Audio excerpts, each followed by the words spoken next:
Good morning, everybody. Good morning. Good morning. Good morning. Is my thing bumping yet?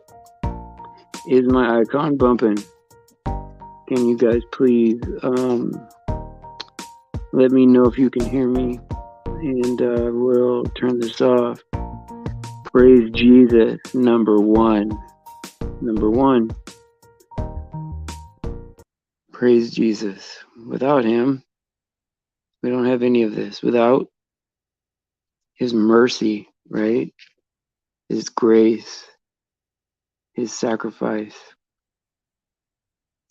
I came on a little later than usual. Yep, that's true. Oh, you have to go? Because I always feel so um, safe, man, when you're there, when you're in the chat. And so I was kind of hoping that you would be there. But yeah, because I didn't schedule a guest today because you said that it was better to just do a talk on my own.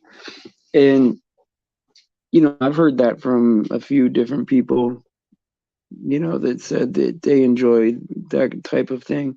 But I would need like a semi-active chat in order to pull it off, because it's like holding an audience for 45 minutes is hard by yourself unless you have like an active conversation with the chat. But you never know. I mean, either that or somebody interesting will pop in and I can make out the focus or whatever. You're pretty interesting too. So are you getting ready to go to your mom and your sisters, huh? I think that's going to be a good thing for you, man. You're going to be able to be with your family, and I think your nephew's going to benefit a lot from having you be around. Just another. I think he needs a adult male around, And I I remember when I was little, like one of the most important things. Actually, I think it might have been the most important thing. Now that I think about it, was I always wanted to know what my dad thought of me. Like he never really said like if he thought I was good or you know what I mean, like I or if like if he thought I was cool or something like that. You know what I mean? Like he didn't share that kind of information. And it was always like in my head, the way I reconciled it is that like if he hung out in the back room with his friends and he was doing some nefarious stuff back there. Of course, I wasn't allowed to go back there if he was doing something crazy, right? But as a kid, you don't understand that, right? You're like, oh, one day I'll be able to go back there. You know what I mean? like one day I'll be able to go back there and so like whatever he's doing is like a rite of passage. Like when I get to that age, I will be able to do it too. And you don't think about whether or not it's good for you or not, or whether or not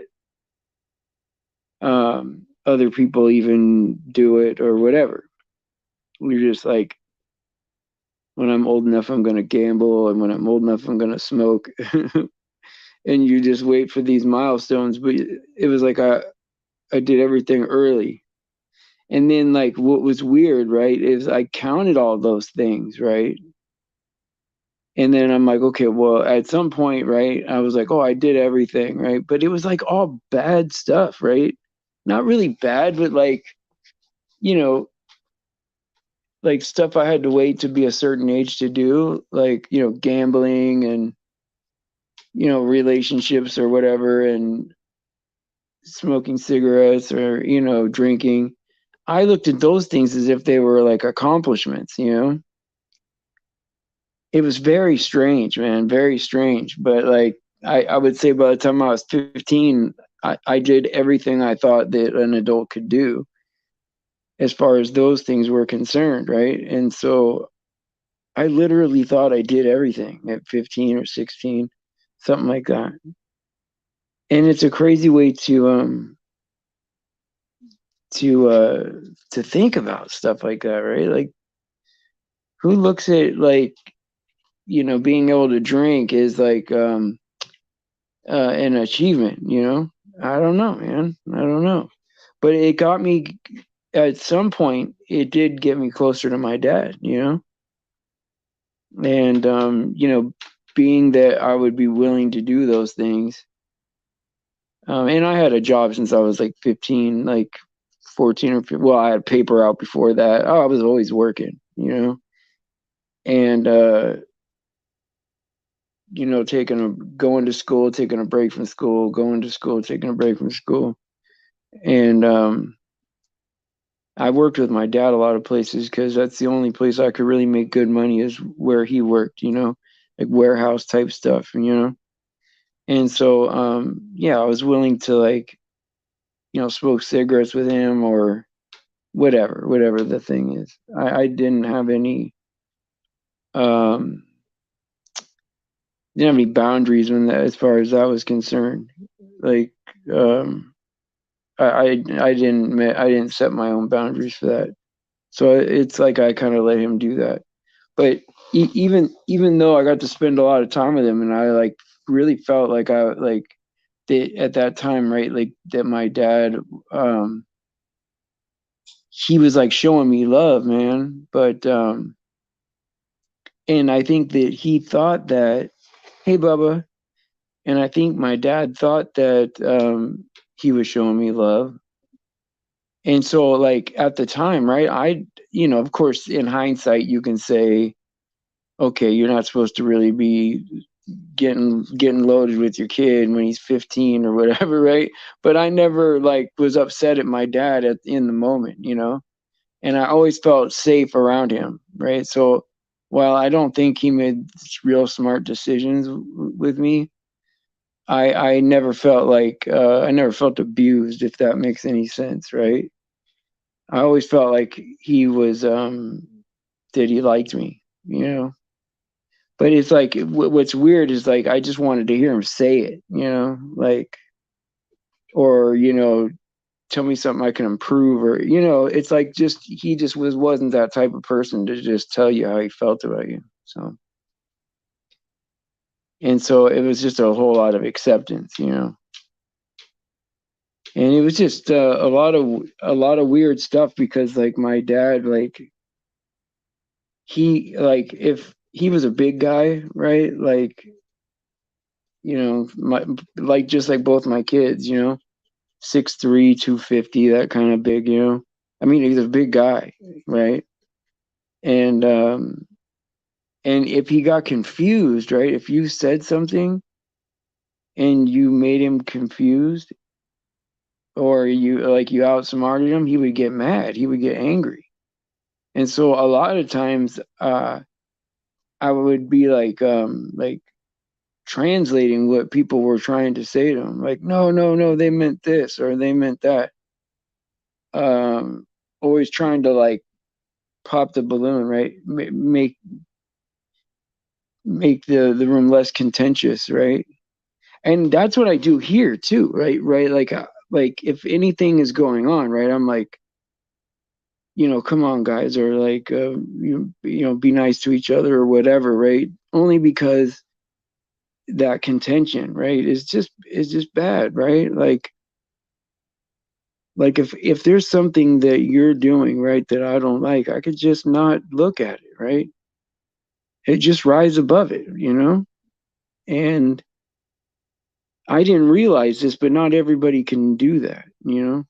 And so I do realize that there was times where I was asking people that they weren't able, like, they didn't, not that there's anything wrong with them. They were good people, but some people they have gifts in different areas. So there's some people that are, you know, intellectually very smart, right? But, like, emotionally very young, right? Because of, like, maybe some kind of abuse or addiction or whatever, right? And so, like, just the skills to do that, to rise above that kind of thing, is not there, and their gift is something else, right? And so I just really like the thing I enjoyed the most, right, is that to be able to talk about God and express, like, because I was always upset when I would watch channels and they would talk about God, but they wouldn't say Jesus. They wouldn't say the name. And sometimes when they did say the name, they would change the name to. Now I don't mind people saying that Yeshua or whatever. I don't have a problem with that. Right? That's his name, right? But I think there's some people that purposely go out of the way to not say the name of Jesus, man. Like they make up like whatever excuse they got to make up. And I'm not saying it's not valid. I'm just saying that it's like it's weird, right? Because it says in the Bible like a very literal, simple way to test the spirits, right? That Jesus Christ is the Lord, right? Only people with the Holy Spirit will be able to say that, right? And I know that sounds too simple or whatever, but that's what it says. Or or Jesus Christ has come in the flesh, right? And so yeah, there like I've heard a lot of different names too, man. That I don't know if there's any like manuscript evidence for it. And I'm not gonna say that like I'm like I'm glad to see you too, Bubba. But I'm not I'm not saying I'm some kind of scholar on like on the name or whatever. Uh, some people form a whole doctrine around it, like you got to know the right name, or else that's a different person, or I don't know. But like, why would God want me to go outside of the Bible to look at another source? To like, why would it be that confusing? That you can trust the Scripture 100% except this part and that part. I mean, that doesn't make no sense to me. Because if there's one part that's not good, then none of it is good, right? I mean, like how do I know what part?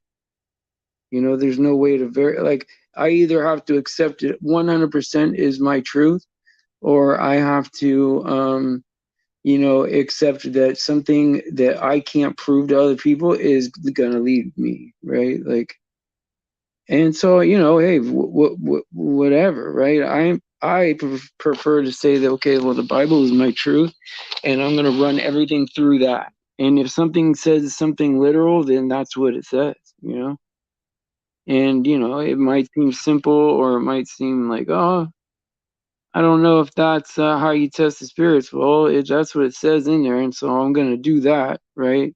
At the very least, because I think there are people that really avoid the name.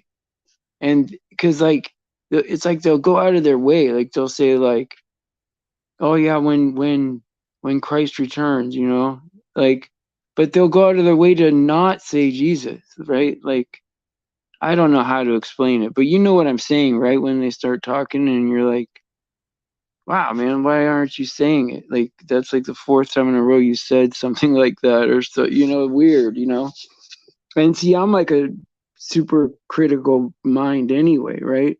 Where I start questioning things right off the bat. Like, who's this guy? What's his intentions towards me? Like, did he write a book? Like, what city is he from? Does he know any other people in his field? Right? Like, I'm already asking questions. And that's what I like about talking about God here, right? Because in front of truther Christians, man, there's no. I mean, we get scrutinized so much by our own selves. And so there's no secrets or surprise, right? Like,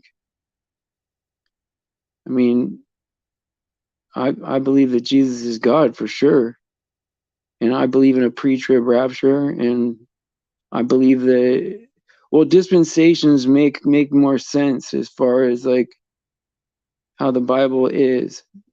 But I've heard the case for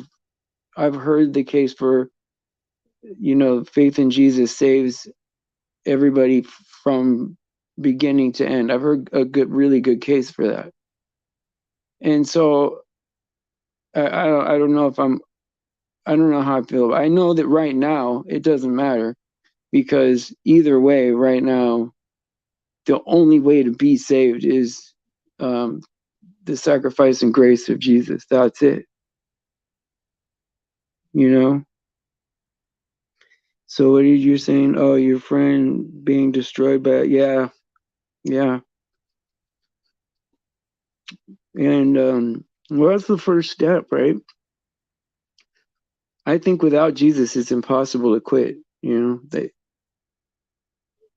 like they say, you're supposed to have a higher power, but I mean, in reality, most of the successful people I've seen in AA when I went were Christian people. You know, I don't think I mean, unless it's all about managing your emotions or something like that, controlling your emotions, then I don't know, maybe some kind of meditation would work a little bit.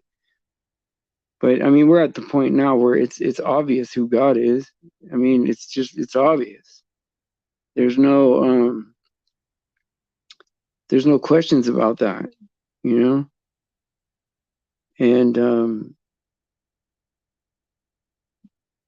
you know, I just I don't I see a lot of things like lined up against that,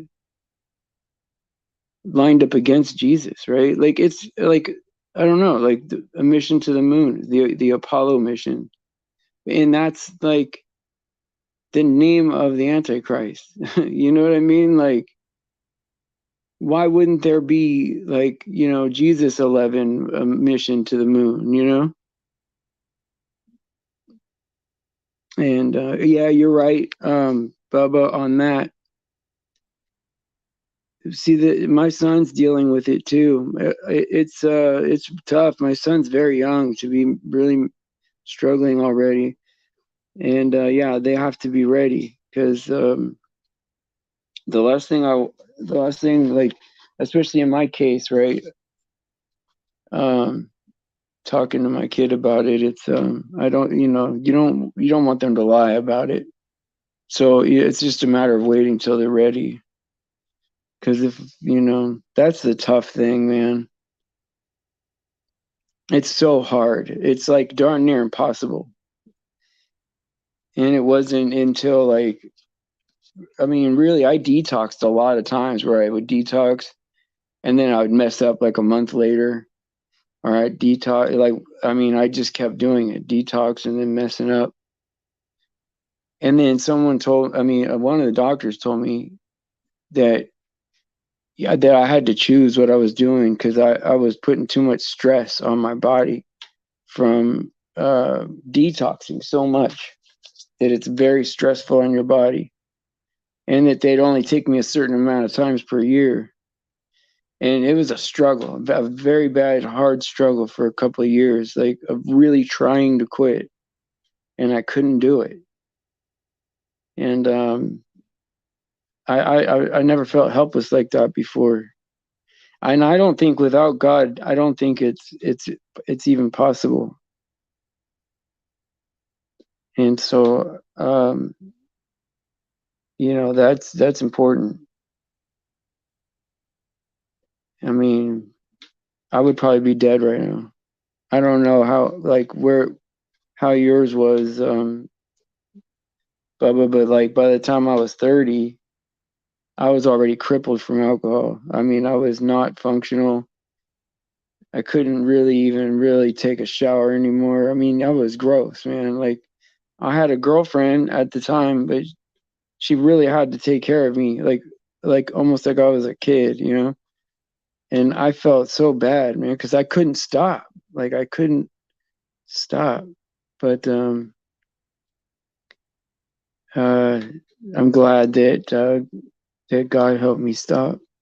Well, really, I give him all the credit for it. Drinking is the friend that's always there. Yeah, that's right. That's right. Well, see, what people don't understand, right, is that like the alcohol is like the medicine for the problem, right? You're drinking alcohol to soothe like the unpleasant symptoms of like like a dysthymic condition, which is mild or reoccur mild, like a depression, right? Like um it soothes the problem in your mind. You think that's what you need. And then when you take that away, it's like taking the medicine away and you still have the problem. And I'm like, wow, man, like what do I take then? Or what do I drink then instead, right? Like what am I gonna do? You know? And I didn't know what, like, honestly, like that was really my question, like, to people. I was like, well, what am I gonna do then if I can't come home from a see, like, I started drinking when I was in the army because, well, I started drinking just as a kid. I mean, just drinking, right? But like, I mean, as far as everyday alcoholism, because I had a few surgeries when I was in the army, and during rehab and recovery, they give you those pills or whatever, and so I started to like to take those pills, like, and so the only thing that would help me quit that was drinking, you know. Yeah, and only drinking could help me. And I mean, I would wait till the clock would strike, 3 or 5 or whenever everyone started drinking, right? And it's like, oh man, I waited for the time so I could go do it. And but in and my ex-wife, like, here, I give her credit. Like, I was married 7 years, right? She was with me the whole time I was in the military. And when it got to the point where it was like too much, right? She just didn't like me drinking so much. And she just said, like, well, if you can't quit by this date, right, then I'm out of here. And she never like threatened to leave and go out on the lawn with the suitcase, the whole 9 yards, right? She never did any of that. Like, I got to that date and I couldn't do it. And then I went one more time to detox, 5 days, and I couldn't do it again. And she left. And you know what? I mean, as much as I wanted her to stay with me, when because I did eventually quit, like, I thought relatively soon after that, but it would have been a couple of years of hard stuff for her to deal with. As much as I wanted her to stay, I don't blame her for that, you know? See, Bubba, I had to hide mine, right? I used to buy all of mine in like half pints or pints and all around the house. I was horrible. Hiding about trash,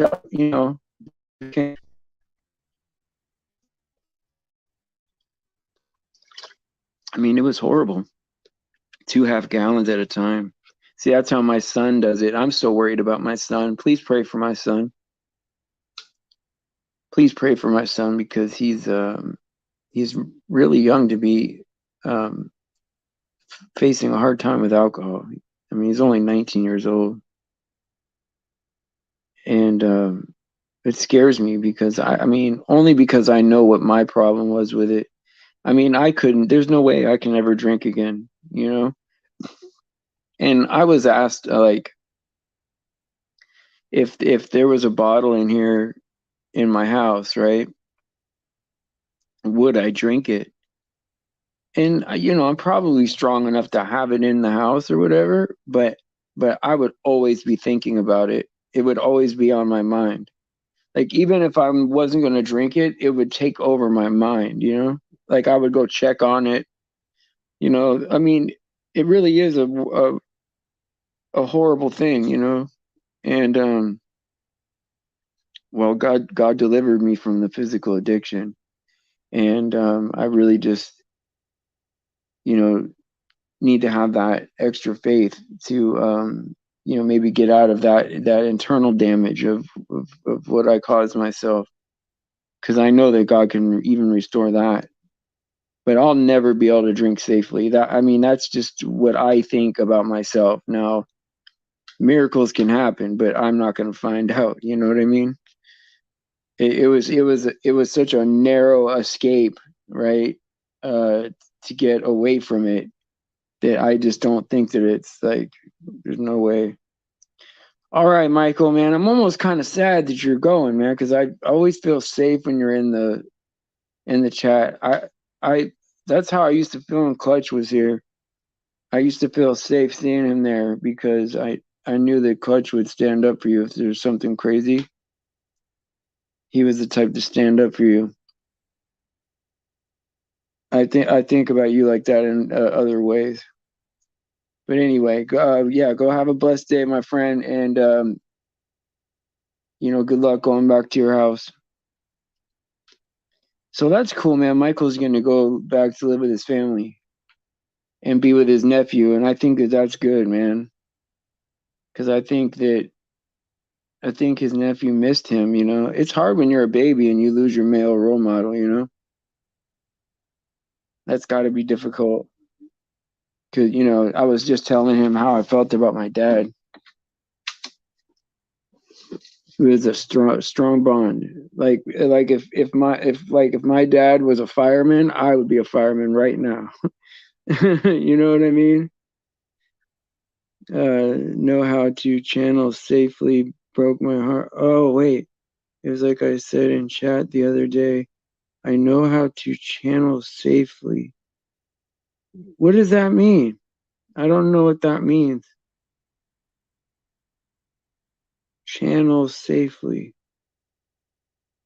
That sounds like occult stuff.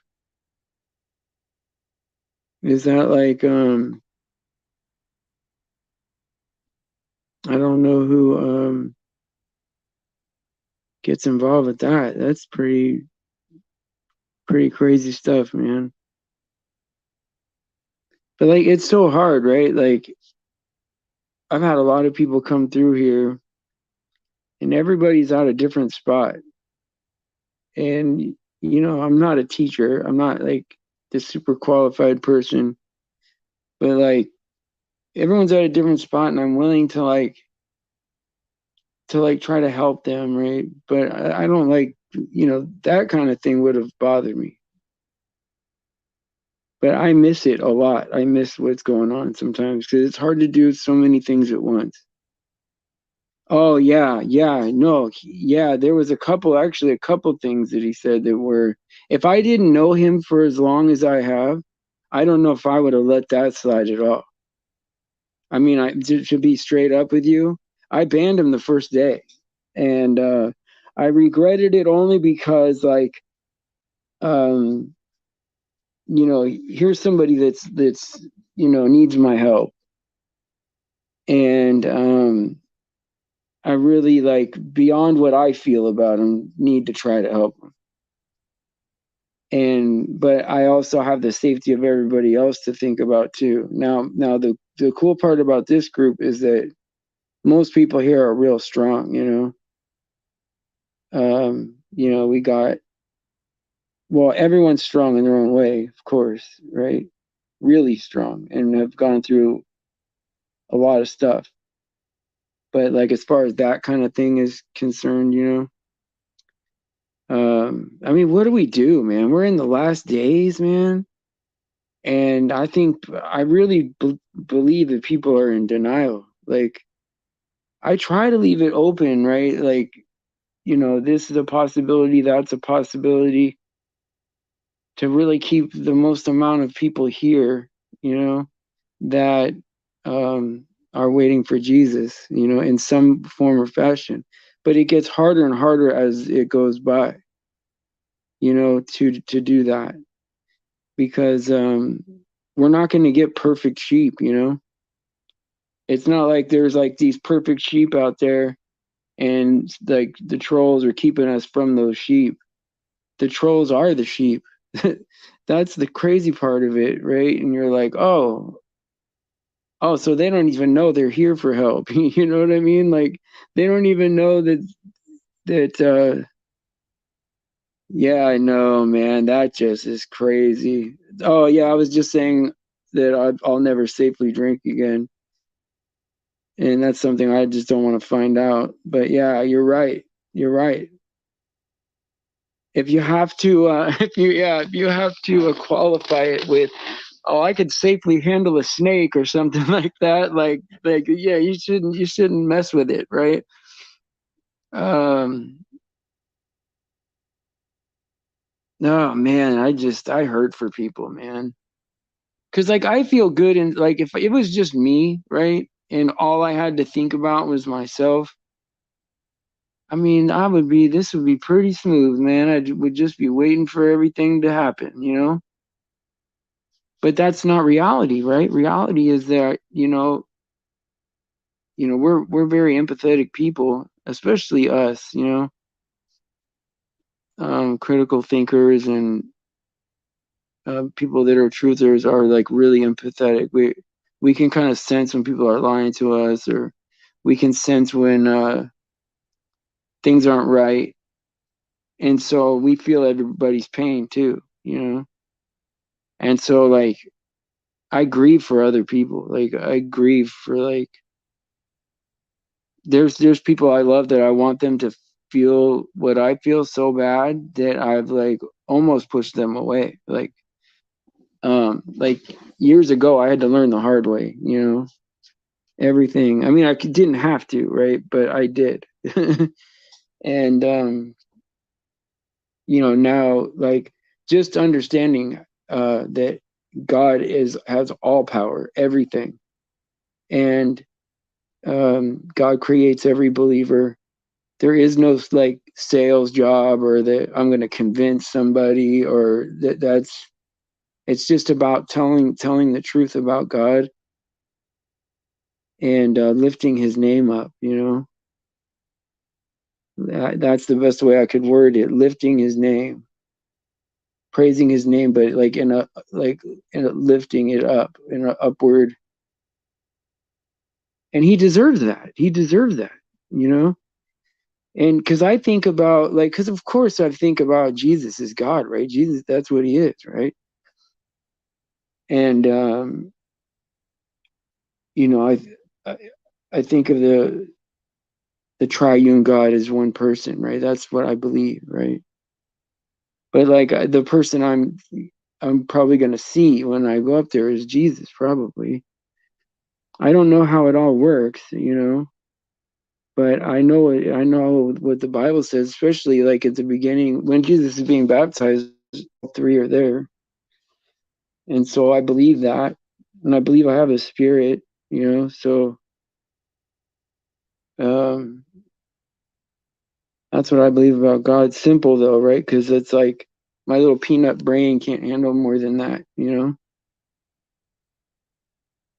handle more than that. But I picture him like, what if he was sitting right next to me, like, you know, like when he was here on Earth, I would love that guy so much. You know what I mean? Like I would never let anybody hurt him or anything.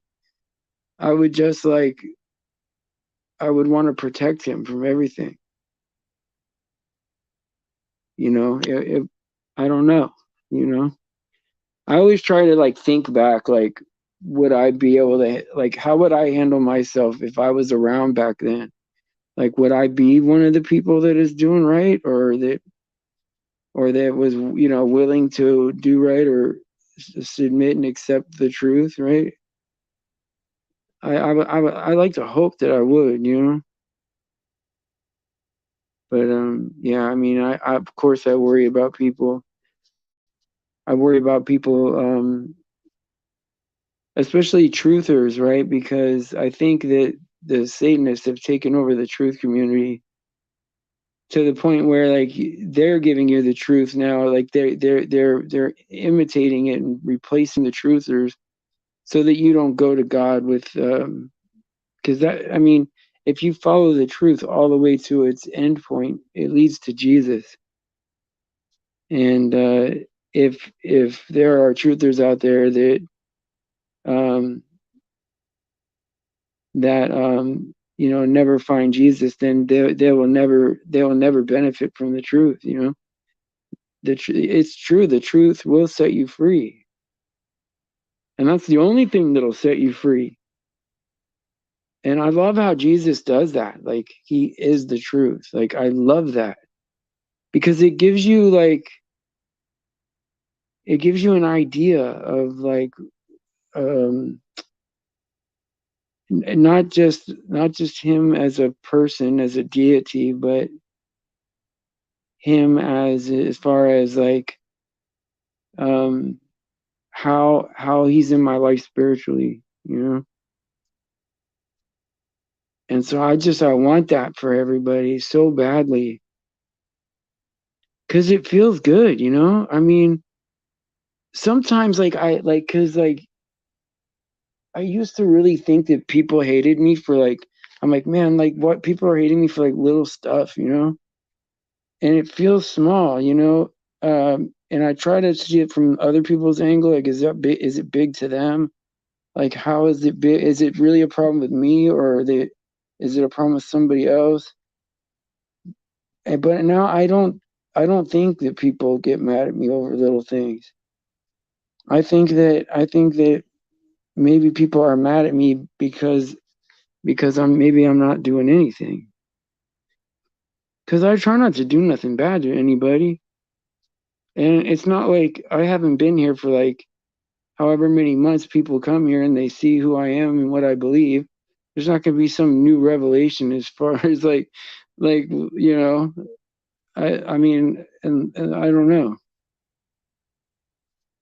It's like I'm an open book. And if I'm wrong, I'm willing for someone to say, hey, look, you're doing this right here wrong. And, but I mean, of course, I can't just take any kind of chaos up here. I've done that before too, you know, where people just come up and just say, any kind of crazy stuff, you know. And you know, I try to like, you know, answer everything, you know. But it is what it is, I guess. And so I don't know. Like I used to get talked into people's delusions, you know. People will have a delusion or an idea about somebody, and I get talked into it. And it wasn't true from the very beginning. It was like that person's own insecurity or projection. And so it wasn't the fact that like they needed like it wasn't the fact that they needed reassurance or any kind of like validation. They really needed my help, you know. And so yeah, you itching ears, right? But sometimes when I have to tell people what's up, they hate it, and then they hate me over it, you know. And I'm like, well, I you know, you can either cry about it or be an overcomer. But I always do this. Like I always try to ask people, I'm like, well, just write down the worst thing you've ever experienced me do, you know? Write down the worst thing you ever saw me do. You know, and if there's more than one, just write down a couple and then we'll figure it out, you know? And it really is weird, right? Because Jesus said that we would be hated, right? But it's so crazy just how exact he predicted it, you know? Like some I get hated specifically for how I love him, you know? That it's either not good enough or not close enough, or because I like, you know, am near somebody else, like I believe that. Like like I don't even know how that works, you know? And but I, you know, I don't know, right? All I could do is all I can do is say that um you know, I love that. I really do truly do love everybody, and that's not like a, I mean, that's real. And I think the strongest and best thing we could all do is like when we have any kind of experience that's contentious, just dust off your spirit and show up the next day. Obviously, a bubble popped, and there's probably some growth, and there's more acceptance. Because remember, like when you were a little kid, and like you'd have a fight with like like your friend, right? Just a little squabble or whatever. And, oh, I'm never talking to you ever again, you know. But we could run, right? We could run and still be alone and still just validate all of our delusions, right? or we could stay and grow, and then because this is not really, it's not really supposed to be an environment where we're like, oh, how's your dog? How's the weather? I mean, who needs that, man? Like, this is supposed to be a family. Like, I'm supposed to be able to tell you about if I'm broken, or if there's things happening to me that I don't understand. Now, see, I'm grateful now because I know that anytime I'm uncomfortable, I just go straight to God with that. But I used to try to like look around for like, you know, people or teachers that would make me feel good, right? And for the last couple of years, I'm so grateful that you know you just go straight to God when you're uncomfortable, and all that's fixed because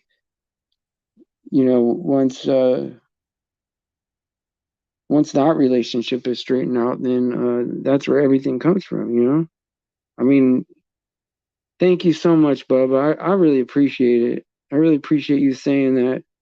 It does mean a lot to me, you know, but because I know that when I'm talking to people, um, like sometimes people don't believe that I'm being real, and so it could come off as being like passive aggressive or whatever, but I'm being real. Like it's like, no, I don't use sarcasm. I don't, you know. And so if if I'm saying I'm going to do something, I really do mean it. And and I really do try to be like, it's not really an effort, but like, because I mean, of just because it's all coming from God, really, like the ability to be patient, because it's not something that I can take credit for, really. But I mean, I stay out of like crossing the line with anybody, you know, and you know, I don't know. I just respect everybody, to the point where I respect them enough, like not to even let them disrespect themselves, not around me at least. And so that way, like, if anything goes wrong, right? Because I've had it happen, right, where like you're you're really good friends with somebody, and then one little thing goes wrong, and all of a sudden you're the biggest enemy ever, right? And they try to ruin you, and you're like, well, like, well, you find out that like if they like you a lot as a friend or a brother or whatever, and you disappoint them in some way, it could be devastating to people, and you know I think that if somebody really likes you and you're not, if you don't validate them, sometimes they could be very mad. And I'm sorry that hurts, and I'm sorry that I can't agree with everybody, because you're right about that. The solid doctrine, right? You can't. It's like I'm almost at the point now with the doctrine, right, where I'm just like, there's really nobody out there. Like, I say zero people. I know I've made people mad about that. Like I've said that, and then I've had people be mad at me. But it's hard for me to change that opinion. Like, okay, is there a couple people that I know that probably have it pretty close? Yeah, I could say that, and I could say most of the people that I learned from probably have it pretty close. But like, I also like am not opposed to seeing how another person got to where they're what they believe. But then when I pointed out, right, like, this is why you believe that, sometimes people don't want to hear it. Like, even if I know how to fix it, and the person, probably trusts me, right? It's weird. Like, some people, that's when I mean dig in. Some people are so dug in that like you can't even help them if you can help them, and maybe it's just that, hey, I'm not that, it's like maybe not my job to do that. maybe it's, you know, somebody else needs to do it, but it's hard to watch it happen, you know. It's hard to watch it happen. Yeah, because people get so angry, and that's the stuff that needs to come out of our heart, you know. That, I mean, that it's about applying everything, right? Because like I know how, like the no, like, to me it's obvious there's a rapture, whether you want to call it pre-trib or mid-trib, it's definitely in there, right? And I think what it feels like to be a non-tribulation person is like how a person that's not a flat earther, how they hate to hear flat earth, you know. And it's like flat earth is the truth, but they don't want to hear it. They're like, oh no, come on, man, I don't want to hear that. And so you're like, okay, well, that's probably what the no rapture people think. But then you got to think like, okay, well, is this important doctrine for people to know or not? And you know, we're running out of time. Like the thing is it doesn't change, right? Like people getting saved doesn't change. It's planting seeds, someone else waters, God does the increase. That's just how it is. No matter how fast you want it to be done or how much the clock is ticking down, a sheep being saved front to back, they probably did a great deal of it somewhere else, you know, the hard work. And if they come here and get saved or whatever, or they come here and then they get saved, you know, afterwards, I mean, that still feels good to me, you know. And I don't think that it's not that I'm not faithful or hopeful that it's going to be a lot of people, right? I really hope it is, but um, you know, if it's anything like it has been, it won't be very many people, if any. But like, this place needs to be here for, if people are, you know, for people to have their last chance. You know what I mean? I know it shouldn't be divided. I get it. I mean, I get it, man. Like the right. I know it. I know it. It's like, if you know what you're looking at, it's simple, right? But then it's like, you know, oh man, it's just crazy. You could word something just a little bit different. Because like if I ask somebody, like especially salvation stuff, right? If if I had somebody that has a different opinion about salvation, right, up on the panel, right, and I asked them, okay, well, what are you doing different in your daily life that I'm not doing? You know, you tell me what you're doing that I'm not doing, because I love God too, and like I'm gonna go further than the minimum, right? Like obviously, I love God. I'm willing to do whatever, right? Without question. And so that's the real question is, instead of like, I mean, there are some things that you like, there's no getting around it. You have to believe. Like it's not just willy-nilly, and you know, like there is a, you know, one for one scripture in there that it has to be that way. But I don't think God did it like that for it to be a puzzle or some kind of riddle. It's if you want to be saved, you can be saved, you know. That's really what I think, you know. And I think the whole thing is you know, read the books for yourself. You know, I'm not going to be able to define salvation for somebody else. They're going to have to read, you know, at least read one of the Gospels, and you know, Romans and Galatians is a good book, and maybe First Corinthians. Read all that, and then, you know, start working on it. Because if you're serious about having a relationship with Jesus, then it's you're gonna do far more than just the minimum to get saved. Especially once you feel the Holy Spirit, and you're being led and all that stuff. Like it really, I mean, I really think it does. Mostly, a lot of it takes care of itself. I don't know. I don't know, man. It's always worth it, though. I mean, even on days that are rough, they're not really that rough. You know, I wish I got more sleep, but other than that, I mean, it's worth it. You know. But alrighty, it's time to hit that old dusty trail. I like these small groups, man, like this. I really feel like these are good shows. I never go back and listen to them, so it probably is. I don't know what it really sounds like, but I like the smaller ones better.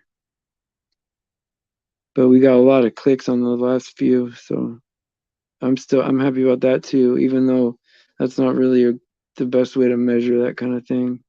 I didn't see any new people. So praise Jesus for his sacrifice and his grace. All glory to God because he deserves it. And please pray for the children out there and pray for anyone being victimized and pray for each other. It's important. And I will see you guys, Lord willing, tonight at 4 p.m. So it's still a 4 p.m. early show. And I'll see you guys later. God bless.